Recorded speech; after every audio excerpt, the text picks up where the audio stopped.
Heute haben wir für euch ein Surfboard von dem Label DSP. Haben wir schon ein paar von getestet.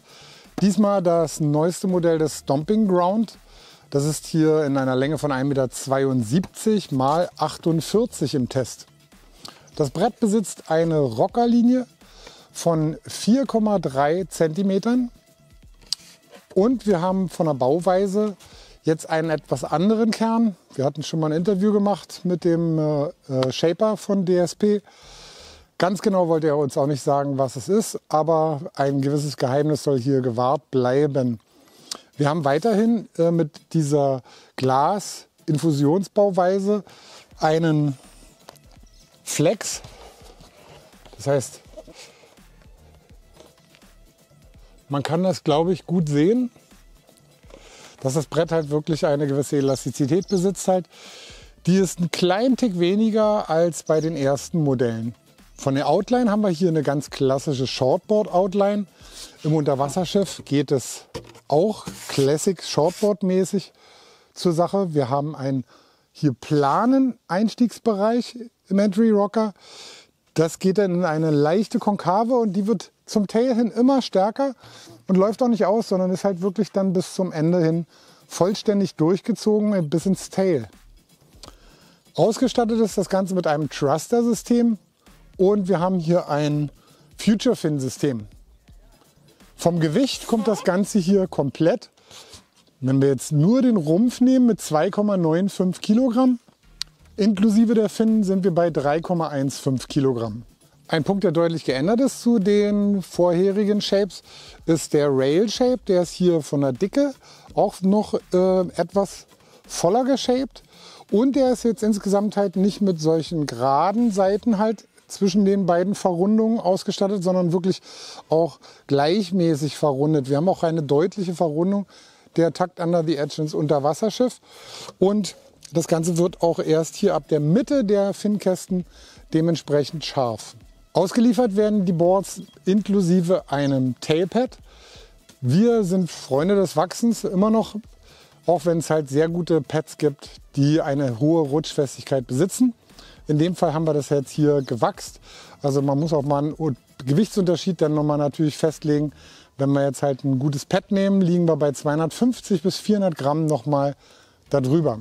Zu der Glasinfusionsbauweise haben wir hier nochmal ein, wie man es sehr schön sieht, ein Gitternetz aus Kohlefaser, was die Druckfestigkeit im Standbereich sichern soll.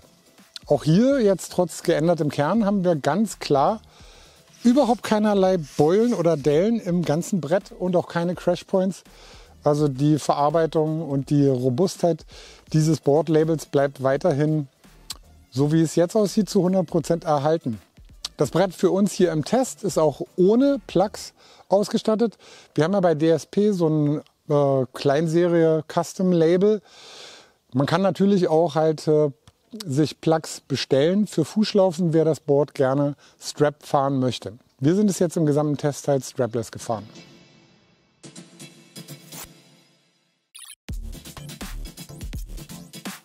Das auch beim Vorgänger gute Angleitvermögen ist beim neuen Stomping Ground leicht verbessert worden. Das liegt im Wesentlichen an einer etwas reduzierten Rockerlinie und auch an der etwas gestreckteren Outline, besonders im Verlauf zum Tail hin. Schön ist, wie spritzig und lebendig das Board wirkt ab dem ersten Meter. Also es ist voll da und es steht sofort optimale Leistung zur Verfügung. Dabei ist die Positionierung etwas variabler geworden in puncto wie oder besser gesagt, wo ich auf dem Board stehe.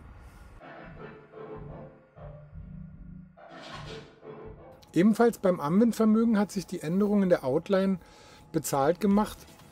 Hier ist die seitliche Abdrift noch mal ein klein bisschen mehr gehemmt, sodass hier auch Fahrer bis 80 Kilo mit einer Finngröße in S ohne weiteres schon auskommen.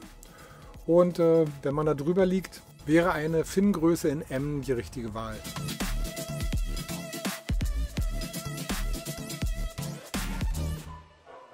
Wie man es schon vom alten Stomping Ground gewohnt ist, haben wir hier eine extrem hohe Variabilität in puncto Drehfreude.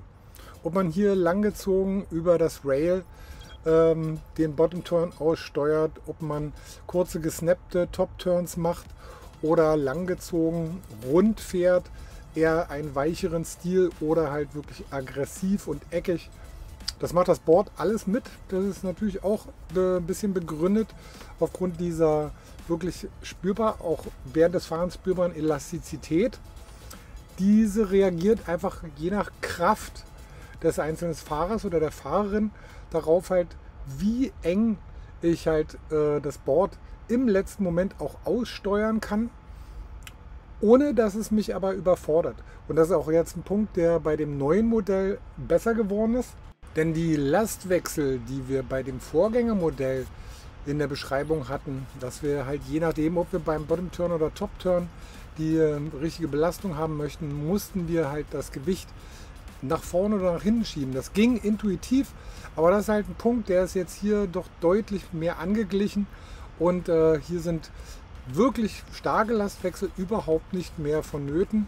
Hier kann man einfach in doch mehr oder minder einer 60-40 Position verharren. Also wir haben einen kleinen Tick mehr Druck auf dem hinteren Fuß, aber grundsätzlich ist da an dieser Gewichtsverteilung nichts zu verändern.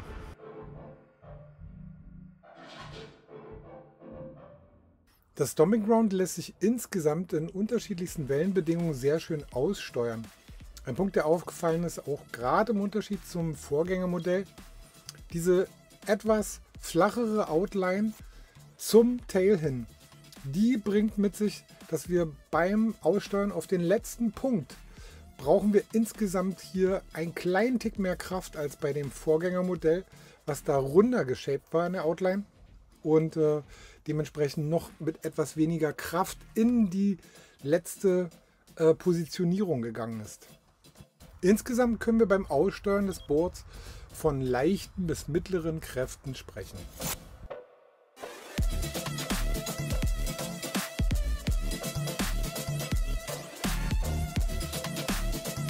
Die Bodenkurve des Stomping Ground ist so harmonisch gestaltet, dass schon die Mitnahme des Schubes der Wellen schon ab einer sehr kleinen Wellenhöhe möglich ist. Klar ist, je dichter man das Board hier am Face fährt, desto besser funktioniert das Ganze natürlich. Auch wenn im Hause DSP eigentlich das Modell Afterbang den reinrassigen Strapless Freestyle Part übernehmen soll, ist auch das Stomping Ground aufgrund von einer sehr schön ausgewogenen Balance des Brettes ebenfalls gut für Strapless Freestyle Tricks geeignet. Nicht zu hohes Gewicht und eine hohe Robustheit machen die Sachen natürlich langlebig und eine hohe Endgeschwindigkeit sorgen natürlich auch für gute Sprungperformance. Und zu guter Letzt sorgt halt die gerade Deckslinie doch für ein erhebliches Maß an Kontrolle beim Steuern des Boards in der Luft.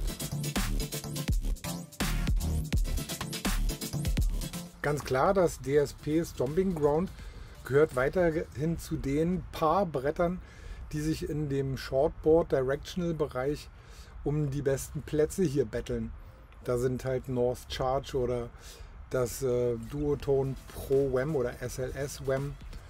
Die liegen alle so in einem Level, da unterscheidet sich halt das Ganze mit einem leicht unterschiedlichen Geschmack. Das sind Boards, so wie das Stomping Ground, die einfach in allen möglichen guten Bedingungen funktionieren, in kleinen Ostseebedingungen, in etwas größeren Nordseebedingungen, aber genauso gut am Atlantik oder auch auf Mauritius. Kann man die Charakteristik halt der Änderungen festhalten, so ist jetzt halt das neue Stomping Ground eine winzige Nuance im Down the Line besser geworden. Also die Laufruhe ist da nochmal einen kleinen Tick erhöht. Das liegt an dieser etwas gestreckteren Form in der Outline. Dafür muss man den Preis des etwas höheren Druckes auf dem hinteren Fuß beim letzten Kick des Aussteuerns bezahlen. Weiterhin wirklich anerkennen muss man erwähnen, dass hier der Shaper von DSP, Andreas Basler, wirklich auch ein echt gutes Händchen bei der Auswahl seiner Komponenten und seinem Infusionsverfahren hat, was die Robustheit seiner Laminate angeht und auch grundsätzlich die Haltbarkeit der Boards. Also man kann die wirklich echt hart rannehmen, ohne dass die irgendwelche Spuren dementsprechend davontragen Und das ohne, dass ich dabei das Gewicht jetzt auf ein unattraktives Maß erhöhen würde. In diesem Zuge haben wir natürlich festgestellt, dass sich das Bordgewicht erhöht hat. Aber dieser Punkt hat jetzt keinerlei negativen Eindrücke auf dem Wasser hinterlassen. Sowohl im Handling oder auch was die Laufruhe oder Dämpfung des Rumpfes angeht in mal kabbligen Bedingungen.